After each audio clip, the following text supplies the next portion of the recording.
Welcome. So you're here because you want to connect the dots faster, right? Right. Get that edge without getting swamped in information. Exactly. Well, today we've got something that should be right up your alley. We're doing a deep dive, cutting straight to the core of some, well, potentially game-changing ideas. We are. We've dug into 80% mindset, 20% skills by Gadhvi. Think of it as the essential guide to why mindset might be the biggest piece of the success puzzle. And what really hooked me, and I think will resonate, is Gadhvi's own story. He wasn't, born into this. Started in a call center. Right. That journey from call center to entrepreneur adds a lot of credibility. It really does. Makes you think, okay, maybe there's something real to this whole mindset focus. Absolutely. And the core idea is simple, like the title says. 80% mindset, 20% skills, your inner game versus your actual abilities. So our mission today is to really unpack that, go beyond just like positive thinking. Precisely.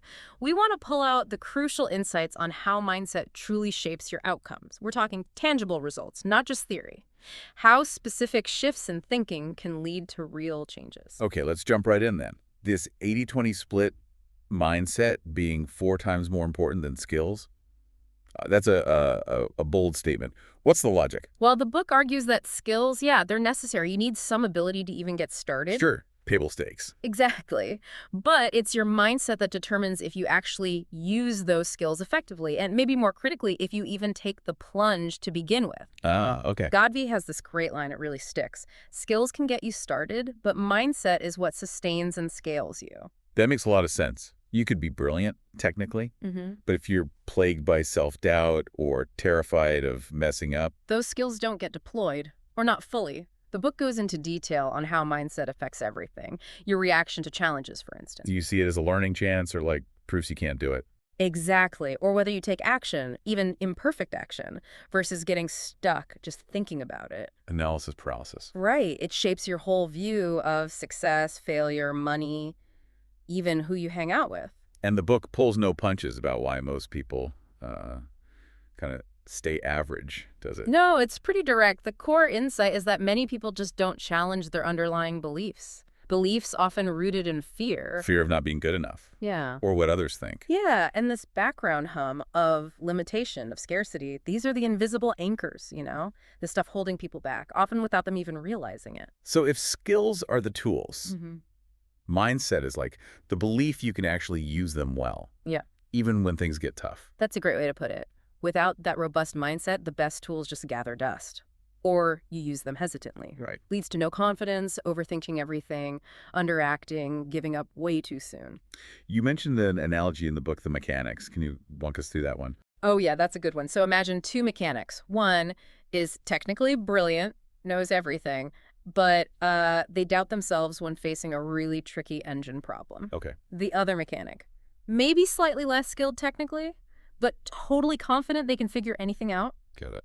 The book argues the super skilled but insecure mechanic might avoid the complex job entirely, fear of failure, while the confident one, even if they struggle, they'll persist, learn, and probably get the job done. It's that inner drive, that resilience, that's the mindset difference. Okay, so mindset's the engine driving the skills vehicle. Got it. Now, the book lays out a path for this, right? Yeah. The 9-day transformation framework. It does. It's presented as a practical roadmap, a way to cultivate this millionaire mindset, as Gadhvi calls it. 9 days sounds manageable, but maybe a bit intense. What are the big themes? We don't need every single detail, but the core ideas. Sure, we can hit the highlights. Day one is the realization. Basically, waking up to the fact that your own thinking is probably your biggest hurdle. It gets you to look at what the book calls the middle class virus. And importantly, that's not about income level. Like, it's a mindset thing. Exactly. Like being overly reliant on job security, having a deep fear of failure, avoiding risk, that kind of thinking. That middle-class virus concept is interesting. It's about a mindset that can trap anyone, really. And it pushes you to ask, okay, what specific beliefs are holding me back right now? That self-reflection is key. Then day two, break your comfort zone. This is pretty straightforward but crucial. Growth happens outside the comfy zone. Always. It's about getting okay with discomfort, with rejection, failure, seeing them as data points, not disasters, and taking calculated risks. There's a quote, "Comfort is the enemy of growth." Oof. Sharp, but probably true. Think about it, right? When did you last learn something truly new while feeling totally safe? Fair point. Okay, day 3 is identity shift. What's that about? This one's powerful. It's about realizing your identity isn't fixed. You're not stuck being who you are now. Challenging that I'm just not that kind of person idea. Exactly. The book argues you can actively reshape your identity through small, consistent actions that align with who you want to be. You basically act your way into a new self-belief. Building a new story through Mhm. doing. I like that. What about day 4, discover your passion? Yeah, this is about moving from just trading time for money. The standard job model. Right. To trading value for money. Ideally, value linked to something you actually care about. This is key for avoiding burnout, staying motivated long term. Makes sense. Is there a method suggested? A practical one. List what you love, what you're good at, and what people will pay for. The overlap. That's often where passion and purpose meet. Simple but effective. Okay, day 5, massive action. Sounds like the cure for procrastination. It really is. Yeah. The core message here is action creates clarity, not the other way around. Don't wait for perfect. Just jump in. Pretty much. The quote is great. You don't learn to swim by reading. You learn by jumping in. It's about doing, creating, not just endlessly consuming content or planning. How often do we get stuck there? Guilty as charged. Analysis paralysis is real. So day 6 moves to the abundance mindset. How's that different from the scarcity thing we mentioned? It's a fundamental switch. Scarcity says there's only so much pie. Abundance says we can bake more pies, bigger pies. Okay. Successful people, the book argues, operate from abundance. They share, collaborate, see possibilities everywhere. They're not playing a zero-sum game. They believe there's enough for everyone. That's a big mental shift. Day 7, rewire your financial mindset. This isn't just about earning more, is it? No, not at all. It's about financial literacy beyond just a salary, learning about wealth creation, multiple income streams, seeing money as a tool to be managed and grown, not just spent. Important stuff. Then day 8, health and relationships. How does that fit in? It emphasizes that mindset isn't just mental. Your physical and emotional health are deeply connected. Right. Energy, focus. Exactly. Discipline, resilience. These all rely on taking care of yourself. So things like routines, exercise, maybe meditation, even just disconnecting. Sometimes they're presented as crucial actions for supporting that strong mindset. Makes sense. And the last one, day 9, build your ecosystem. This is all about the people around you. You know the saying, you're the average of the 5 people you spend the most time with.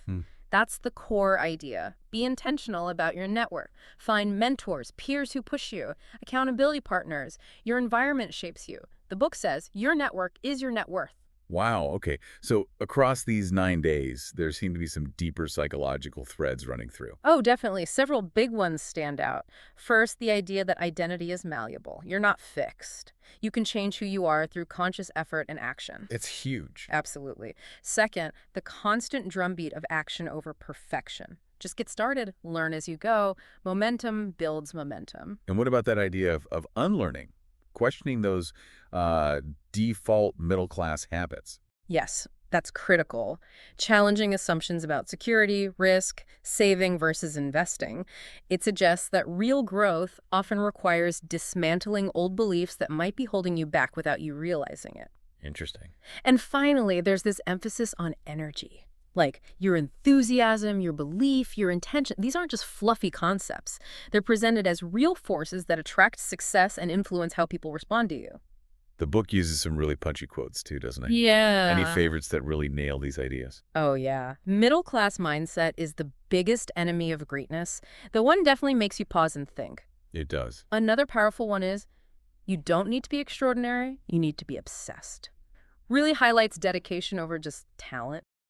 Focus and persistence. And maybe the most direct.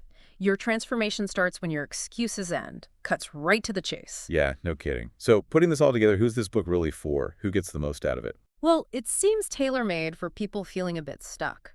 Aspiring entrepreneurs, maybe? Or freelancers wanting to scale but lacking confidence. People who know what to do but struggle with the doing. Exactly that. Anyone who suspects their biggest roadblocks aren't external circumstances, but actually internal ones, their own mindset. So if you had to boil it all down, what's the single biggest message someone listening should take away from our dive into this book? I think it's this. Skills are important, yes, you need them. But they're not enough if you're constantly fighting self-doubt, fear of failure, or always needing someone else's approval. Right. The real power, the real potential for change lies in tackling those internal battles. The book's core call to action sums it up perfectly. Change your mind, change your life. It's a challenge to look inward. Well, for you listening, we really designed this deep dive to give you that clear, actionable insight into this powerful mindset concept straight from the source material. And thinking about this strong focus on mindset, maybe here's a thought to take with you. What's just one limiting belief you hold, maybe unconsciously, that you could intentionally question or challenge, say, in the next 24 hours? Ooh, interesting prompt. Just one small challenge. Could questioning that one thing maybe spark a little shift in how you approach things, your learning, your goals? It's definitely food for thought. Yeah. How could these ideas we've talked about apply specifically to your situation, your own challenges right now? Yeah. This is really just a starting point. We hope it's given you something valuable to think about. Absolutely. Because this journey of learning and growing, it never really stops, does it? And building that strong, adaptable mindset, well, that's probably the most foundational thing you can work on.